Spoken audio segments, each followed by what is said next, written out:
it's another beautiful Friday, not being at work, getting ready to go racing. I am going to take a lap through my trails because I try to walk them at least once a day. Because, frankly, it's fun and I try to appreciate what I have here. The goal right now is I'm going to get the truck washed because I haven't washed it since before driving down to Byron, and it got destroyed. I killed 90% of the bugs between here and there, and it doesn't help that once you get down into Byron that the last road you take that runs to the track runs right next to a big river, so where the bugs all hang out. But yeah, between all the driving, I guess, last weekend, and then cram session working on all this crap, I haven't had time to wash the truck, and I love that truck. It's been with me through everything, and I'll never get rid of it. But yeah, I'm gonna wash the truck. It is Food Truck Friday, so I'm gonna probably head over to the airport again because they do food trucks every Friday at our airport, which is awesome. And there's a pretty good Mexican food truck that I know of that's gonna be there today, so I'm gonna go get some tacos, I think, before I hit the road. So wash the truck, get tacos, fuel up and get ice, which is just a quick stop. Everything else is loaded. The bike's not in the trailer, but everything else is loaded. I'll hook the trailer up after I wash it, just easier that way. And yeah, we're gonna hit the road. So we're down here at US 41 in Morocco, Indiana, and it took me 4.5 hours to get here. So I turned a like 2 hour and 45-minute drive into 4.5 hours because I like taking back roads and seeing all the cool stuff. But super relaxing, easy drive, just, you know, windows down, music on kind of thing. But I got the bike all you know, fueled up and aired up, ready to go. I just went through tech, and I'm gonna go look at the track now and then make a test pass here, so we'll see what happens. So here's last weekend's War in the Woods winner. They'll be running small tire tomorrow.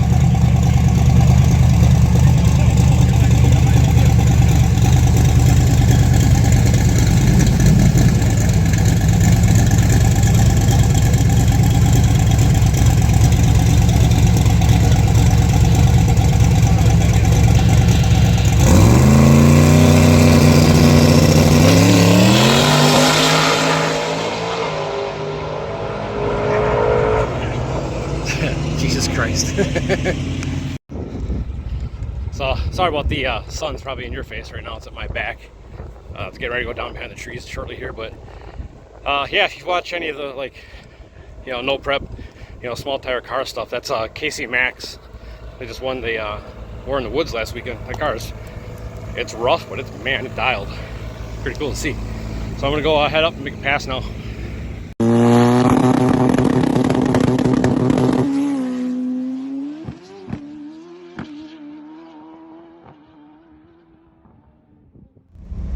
So I'm sitting in the AC in the RV, looking at my data log and my map from that last pass. I'm pretty happy with it. It saw 7 pounds at the launch, 7,500 RPM, and it made like just about 11.5 pounds of boost during the pass, and it saw 8 pounds of crankcase pressure. So still ideally more than I'd like to see, but it's relatively normal from data logs I was looking at from last season. So I mean, it's all on par, and the best part was during that pass I didn't have oil coming out of every other orifice in the fucking motor. But I don't know if I'm gonna make any more passes tonight because they're running a program now. I got down here so quick story, I said I was gonna try to go to my local track, Great Lakes Dragway, and test, see how things went, and then head to Indiana. Well, they didn't open until later than I thought.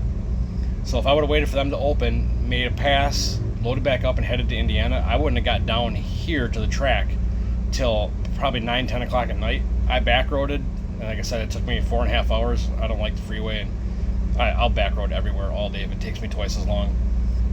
But yeah, so I decided last minute, screw it. I didn't even go to the airport and get my tacos like I wanted to. I just decided to get on the road and get down here.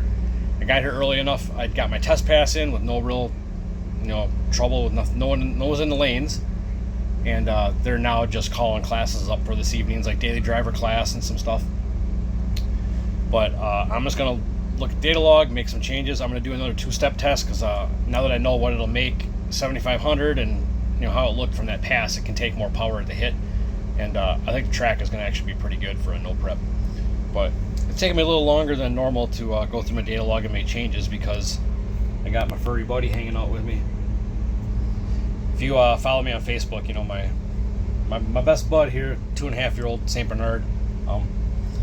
Been having a little bit of a hard go with the health lately, but thank God he's on the upswing and he's actually doing very good and on the road to recovery. It's just slow going, but yeah, I'm just chilling out, hanging out with him because if it came down to it, I'd park the bike tomorrow if I had to help him, do something. But I'm gonna keep looking at this stuff, enjoy the AC, and at some point I'm gonna go get some stacks. Stacks? I'd love to have stacks. Some snacks. And I'll try to film a little bit of the stuff tonight. There's a lot of cool shit down here, so stay tuned. I'll try to keep you posted. Like I said, I'm getting videos from friends, coming in from my past as I sit here. So you've probably seen it at this point in the video, but I'm gonna try to keep getting as much video as I can.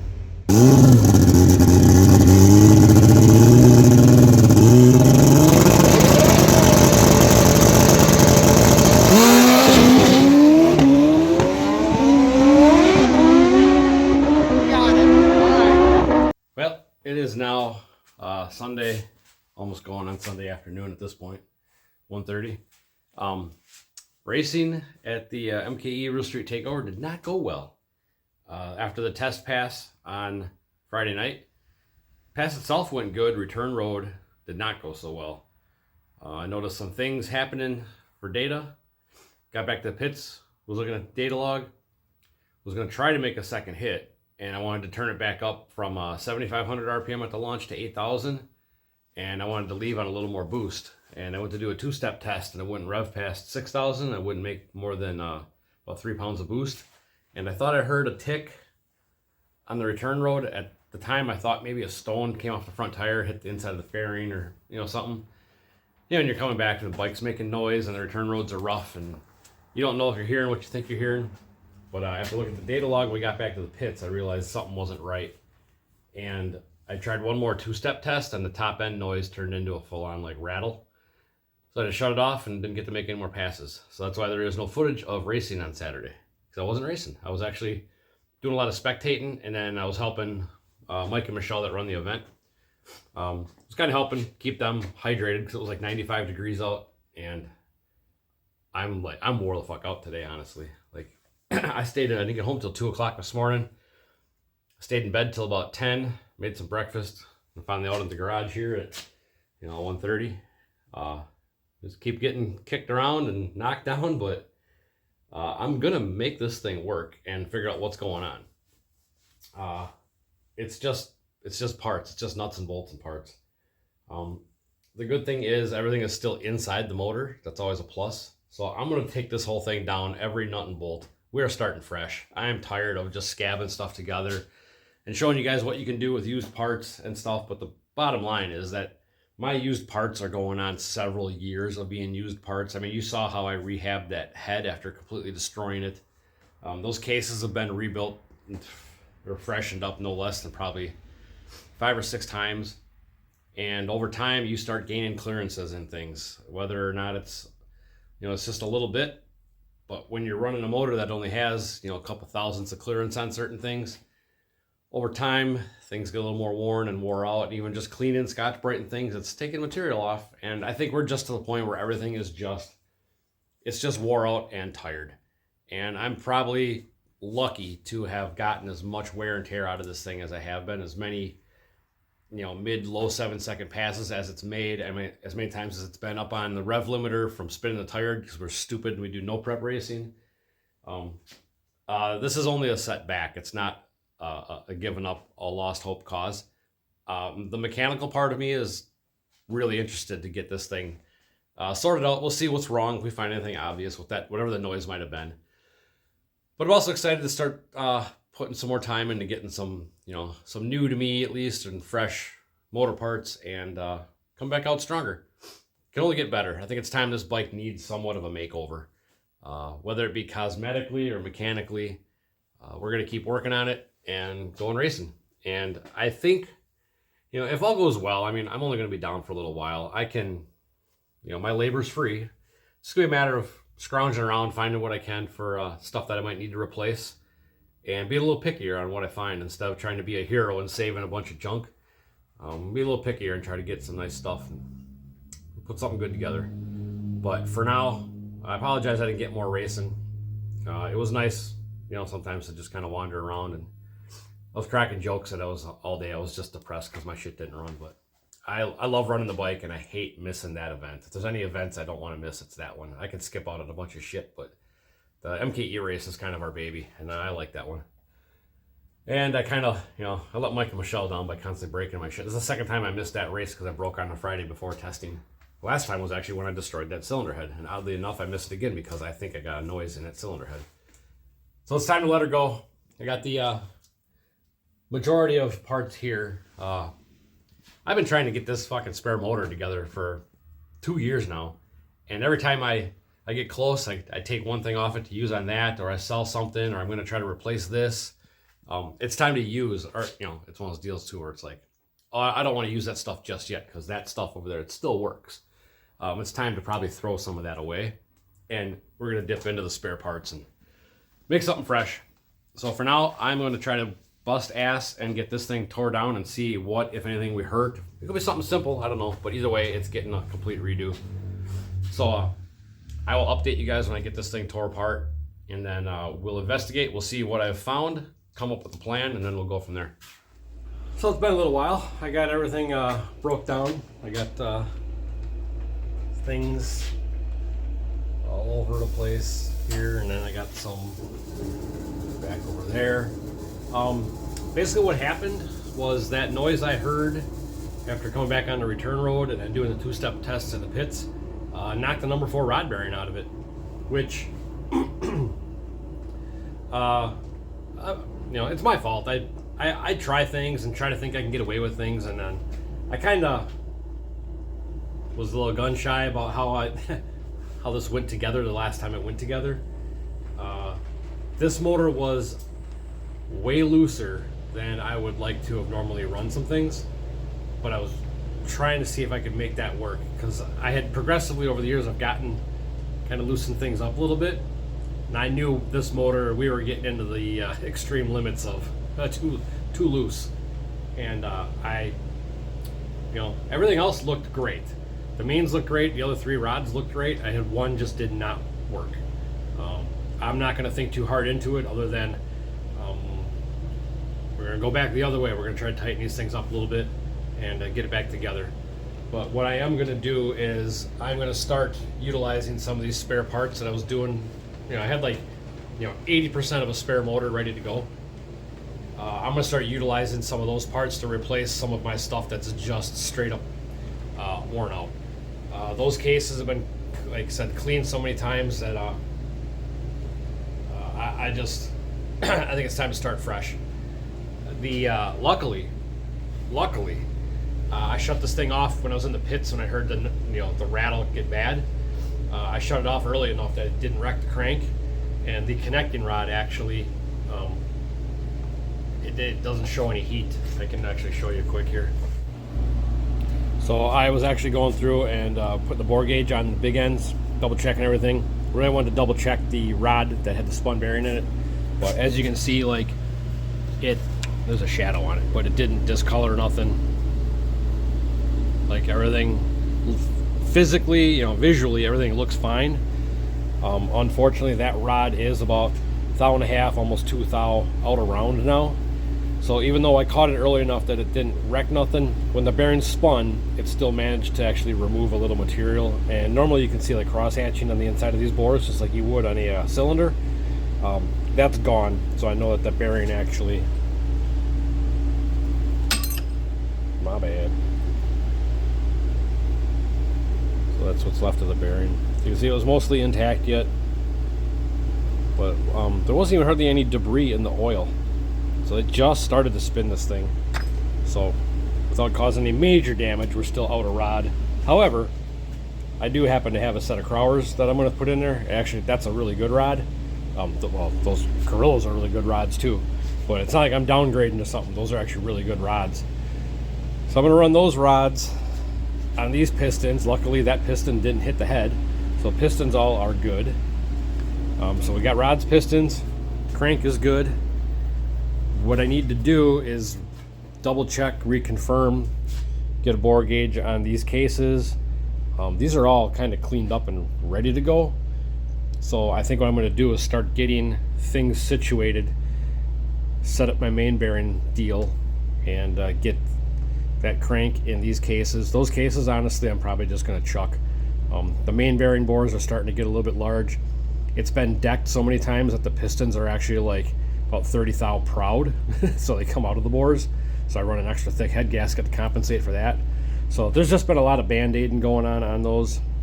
And even from just dingle ball honing the cylinders just to give them a freshen up, I've done that multiple times at this point, and the bores are actually starting to be kind of oversized. This set of cases actually, it's fresh, untouched, stock.